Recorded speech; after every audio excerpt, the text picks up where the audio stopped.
such as this one attended by Generals Marshall, Eisenhower, Alexander, and other Allied leaders. Whatever was decided here and in Washington, time alone will prove. But we may be certain that it bodes no good for Hitler and co. Allied victory may still be a long way off, but now the Axis know that we mean business, and at last we have the means at our disposal to carry out the task.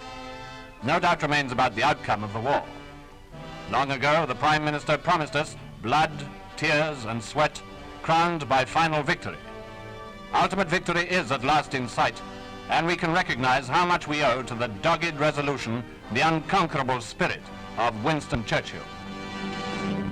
The Minister paid a visit to Malta on his way to the Cairo conference, and of course he had an overwhelming reception from the people of the George Cross Island.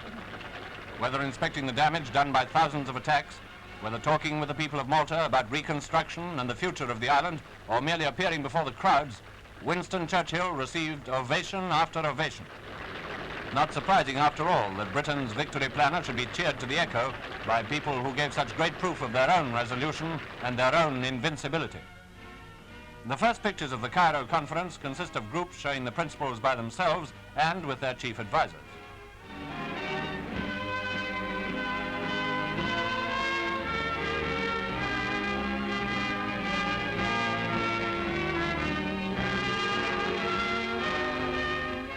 Service chiefs included General Carton Wyatt, Lieutenant General Chow Chin-ju, General Stilwell, General Shang Chen, Lord Louis Mountbatten, Sir Alan Brooke, Sir Hastings Ismay, Sir Andrew Cunningham, Admiral King, Admiral Ley, Sir Charles Portal, Sir John Dill, and General Marshall.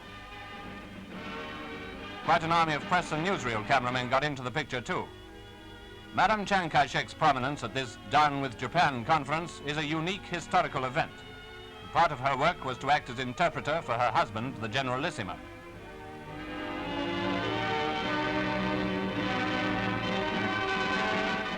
Prominent political chiefs were, left to right, Sir Alexander Cadogan, Mr. Eden, Mr. Wynant, Mr. Macmillan, Dr. Wang Chung-hui, Secretary General, Chinese Defense Council, Mr. Casey, Lord Killern, Mr. Harriman, Lord Leathers, and Mr. Harry Hopkins, extreme right. Well, with such a galaxy of war chiefs, military and political, and with such a meeting between the Chinese, American, and British leaders, the civilized world in the Far East has something to look forward to. So has Japan. Winston Churchill and his illustrious colleagues do not hold meetings like this for nothing.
The seafront at Brighton looked almost deserted when the Conservative Party conference was about to be opened. But there were plenty of people to be seen on their way in to attend the first meeting. There were, in fact, 3,000 delegates, including such prominent leaders as Mr. Butler, Mr. Littleton, and Mr. Oliver Stanley.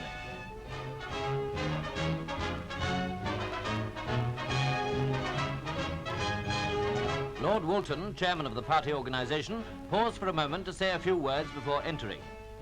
Now we are going into this conference in which we shall clearly state the policy of the Conservative Party. I believe we are going to have a very good conference and a vigorous conference. And I believe that as a party, we are the party that is going to win the next election, and it will save freedom for the country.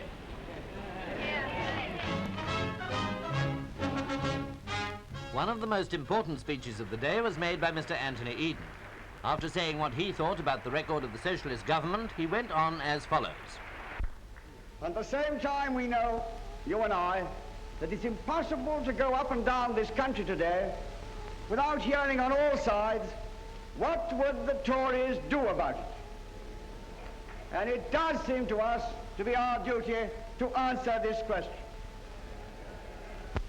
Let me then summarize what we think should be put in hand at once. First, let us have real leadership showing foresight, courage, and single-mindedness. Second, stop the inflation by a properly balanced budget and a program of capital expenditure which puts first things first and then gets them done quickly. Third, let us think imperially in foreign policy, in defense, trade, and indeed in every question that affects the life of this island. Fourth, let our exports come out of greater production so that we share in plenty rather than in scarcity. Fifth, give our farmers the tools to do the greatest dollar-saving job of all. Sixth, no more nationalization. And seventh, streamline the system of control. The message of conservatism to a generation growing up in a regimented age is this: our faith is freedom within the law for all men. Come, help us to reconcile this with the order which the modern world must have.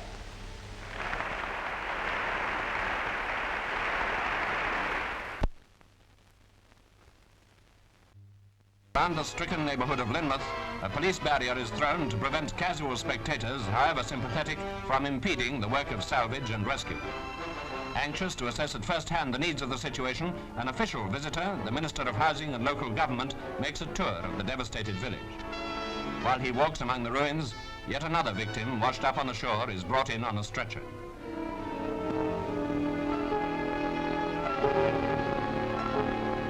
Mr. Macmillan, who is carrying back to the Cabinet a report of what he has seen, speaks feelingly of his impressions. Perhaps I might add that the most practical way, apart from what governments can do, is that all our people at home and overseas, and all those who have enjoyed the beauties of the Devonshire coast, should contribute to the fund opened by the Lord Lieutenant of the county in conjunction with the Lord Lieutenant of Somersetshire. The work of mercy and succour continues. Higher up the West Lynn River at Barbrook, a house perches dangerously over the stream next to the site from which another dwelling has completely vanished. The family, like so many others, has to be evacuated. Clothes for the homeless pour in from all over the country to Linton Town Hall, the local centre of relief. Supplies of fresh water are brought into the district for the use of a population which, ironically enough, has been overwhelmed by a catastrophe of water. In the devastated area, they set about clearing the old channel of the West Lynn so that it may flow again along the original riverbed. Most of the havoc, it will be remembered, was due to the surge of the flood down the main street after the West Lynn had burst its banks and changed its course. The appeal fund, to which the government has contributed £25,000 on behalf of the nation, has already reached a large figure, for the disaster has struck the sympathetic imagination of all. As for practical help, operations on the spot are in capable hands. To make sure that everything possible is being done, Field Marshal Sir William Slim flies in by helicopter. The people here can rely upon it that the army will do everything that it possibly can to help them. And that is the thought which inspires everybody. Once again, Geneva comes right into the international picture with another Big Four conference, this time at Foreign Minister level. Soon after his arrival, Britain's Foreign Secretary, Mr. Harlow Macmillan, said, "Now, Monsieur Pinet, France, arrives at the Palace of Nations, and Mr. Macmillan is followed in by the American Secretary of State, Mr. Dulles. Finally, for the Soviet Union, Mr. Molotov. The chief problems to be solved, and what problems, are the unification of Germany and Europe. And I pray that under Providence we may succeed. The views of the Western nations on these questions are of course well known.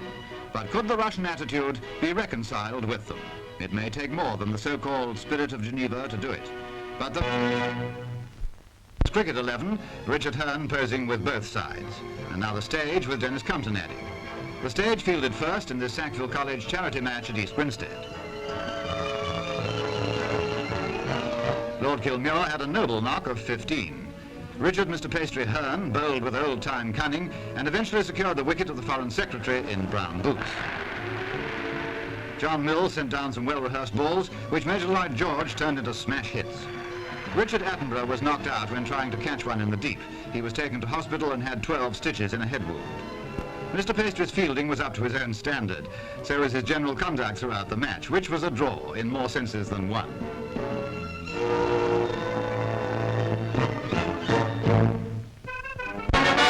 Troops of the West German Army saluted Mr. Macmillan when he arrived for his talks with Dr. Adenauer. Britain's new defense plan featured high on the agenda, also Western policy towards Soviet Russia. Germany is still a divided country. Britain's Premier gratified his hosts by sympathizing in their desire to see Germany reunited. A river trip was included in the program, but even on the Rhine, work was the main consideration, and the talks continued during a working lunch on board. Held in a very cordial atmosphere, it was a most satisfactory get-together from every angle.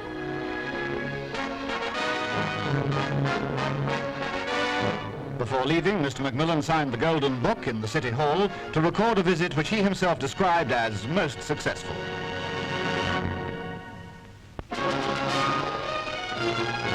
Our first pictures of Sir Anthony since his operation show him arriving with Lady Eden in Ottawa to continue his convalescence. Sir Anthony looks thin, but much fitter. The Mid-Ocean Club in the lovely island of Bermuda was the meeting place for the Anglo-American talks. The importance of the occasion was underlined by the constant activity of press reporters and cameramen. And naturally enough, for this was the first top-level get-together since the crisis of last autumn. The Western world is delighted to hear that America and Great Britain are once more in step. All reports indicate that the President and the Premier, with Mr. Dulles and Mr. Lloyd, have achieved a harmony of outlook on current problems that promises well. Sailors from the Soviet warships that brought Marshal Bulganin and Mr. Khrushchev here have been to London doing a bit of sightseeing. Naturally, the Karl Marx statue in Highgate Cemetery was high on the list of things to be seen. They may have been surprised to find such a memorial preserved in this country.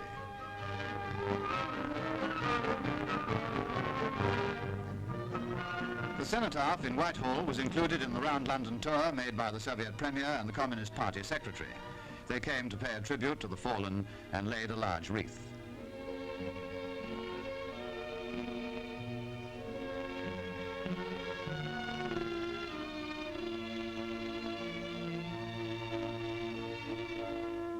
Visits to number 10 Downing Street were frequent. This particular occasion was for talks with Sir Anthony Eden and members of the government.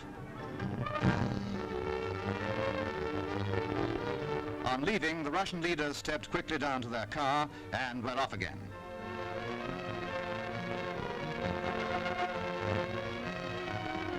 Strict security arrangements, notably a large police motorcycle escort, were much in evidence. Now, a luncheon at the Soviet embassy. Sir Anthony talks with Marshal Bulganin, and Mr. Khrushchev approves the selection of wine. The Conservative and Labour parties were both represented at this friendly get-together, a chance to exchange points of view and make or renew acquaintance.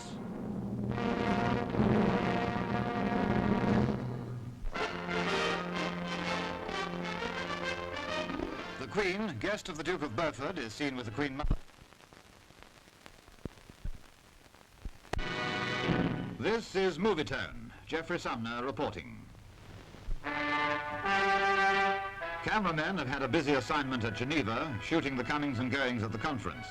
The American Secretary of State, together with his colleagues from France and Britain, had worked hard to reach agreement within the scope of their directive from the earlier summit conference. But agreement could not be reached on any major issue. Now cameras focus on Mr. Macmillan, flying home to report the facts. The main fact is that, once again, the Soviet, through Mr. Molotov, has said no. We know now that we have built more than 300,000 houses, new houses, in 1953.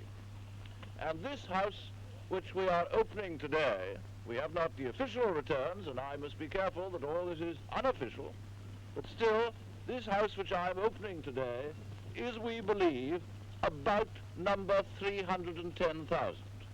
Mr. Harold Macmillan was at Barnet to open what was expected to be the last new house completed in 1953. For 1954, he announced the following good resolutions.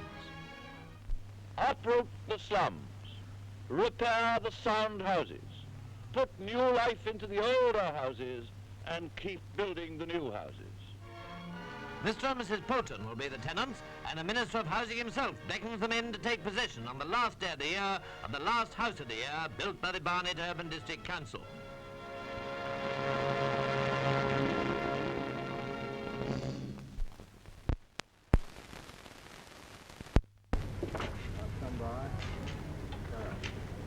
This then is our housing message. The quicker you build, the more you will be able to build, and the more you will be asked to build.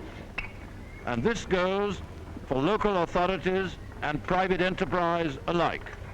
There will be more for everybody. More houses to let and more houses to sell.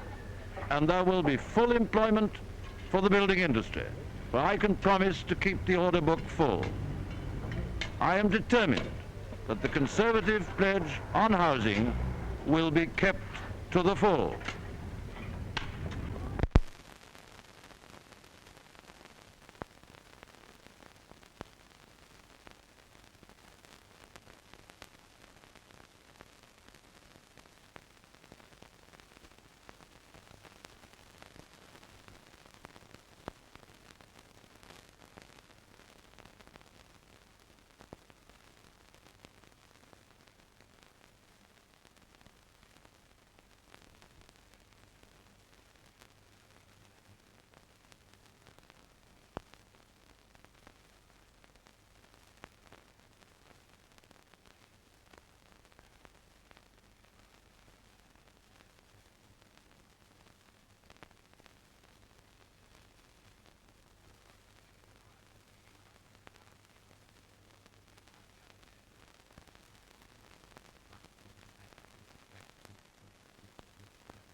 It was announced from Buckingham Palace that the resignation of Sir Anthony Eden as Prime Minister had been accepted, and a statement from Number 10 gave ill health as the reason.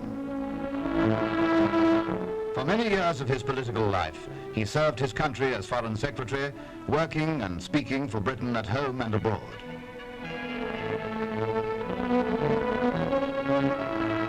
It was in 1955 that, on the retirement of Sir Winston Churchill, Sir Anthony succeeded to the premiership. Soon afterwards, at the general election, his party was returned with an increased majority.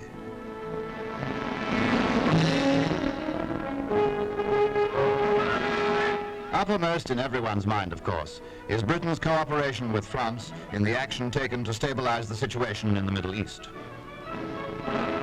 There can be no doubt that the strains and anxieties inseparable from the Suez crisis are largely responsible for present symptoms, perhaps a recurrence of his grave illness of 1953. It was hoped that his 3 weeks' rest in Jamaica had fully restored his health. Now, however, he is forced to leave the helm at a stormy and critical period. In recognition of his outstanding services in the Allied cause.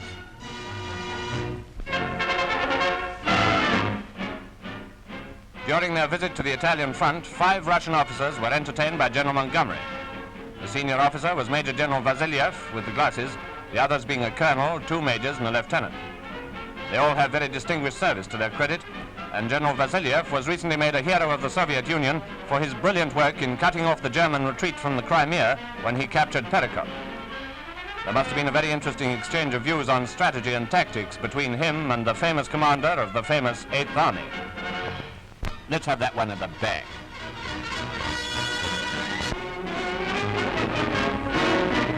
The king, having flown to North Africa, was received by General Eisenhower at the Allied C&C. His visit included innumerable inspections. Here he's with a guards unit. His Majesty, intent on seeing as much of the army as possible, wanted to express his own and the nation's gratitude and admiration for the job they've done.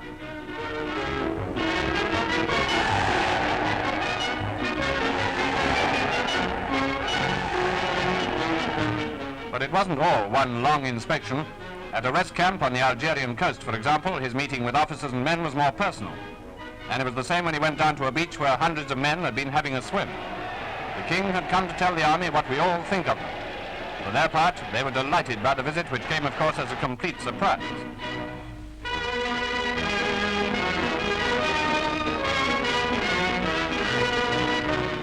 He had a good look at a captured Tiger tank, another of Hitler's secret weapons that failed to stave off defeat.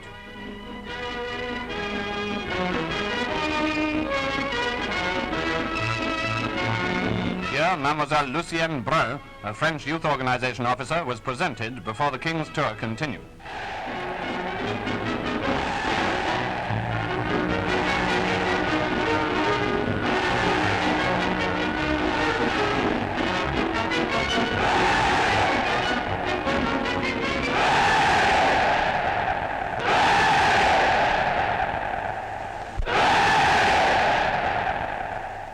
Accent on Vienna. A settlement even before the Romans came, Austria's capital grew in size and beauty through the centuries. And today its central landmark is St. Stephen's Cathedral. Historic pictures taken some 50 years ago reveal a glimpse of bygone splendor as Franz Joseph, Emperor of Austria and King of Hungary, walks in Vienna near the end of his long reign. The old emperor died in 1916. And it was not long afterwards that from the strains and stresses of the empire began to break up. After the Habsburgs, Austria became a republic. And in the early 1930s, the diminutive Chancellor Adolphus forcibly suppressed revolts inspired by the Nazis. By Austrian Nazis disguised as members of the Heimwehr troops. Prince Starhemberg, a Heimwehr leader, was one of the chief mourners.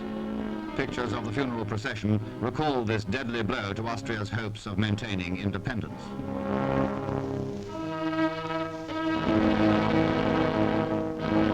Churchill but failed to withstand the pressure from Nazi Germany.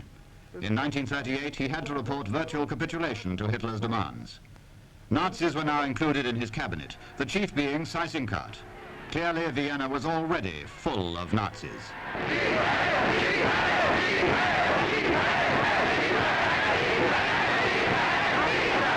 March the 13th, 1938, vast crowds massed in the streets as Hitler came in with his troops to occupy Vienna. The infamous dictator had anticipated Schuschnigg's plan to hold an immediate plebiscite. He now proclaimed the union of Austria with Germany. Die Alte einst gelöst und gemeistert hat. 17 years on. The great bell of St. Stephen's rings provides for the departure of all occupation troops by the end of this year. To the Belvedere Castle. Here, where Chancellor Schuschnigg was imprisoned by Hitler, the delegates now enter to be greeted by Chancellor Raab. Then the historic moment, the signing of the treaty. Russia's agreement, after all the years of argument, is a source of great satisfaction to the Western powers. After Monsieur Pinet, Austria's foreign minister Fiegel signs. Each minister then made the treaty making Austria a free neutral. When the treaty had been signed, leading delegates appeared on the balcony of the castle to exchange greetings with the crowd outside. A joyful moment indeed. 17 years of occupation is a very long time.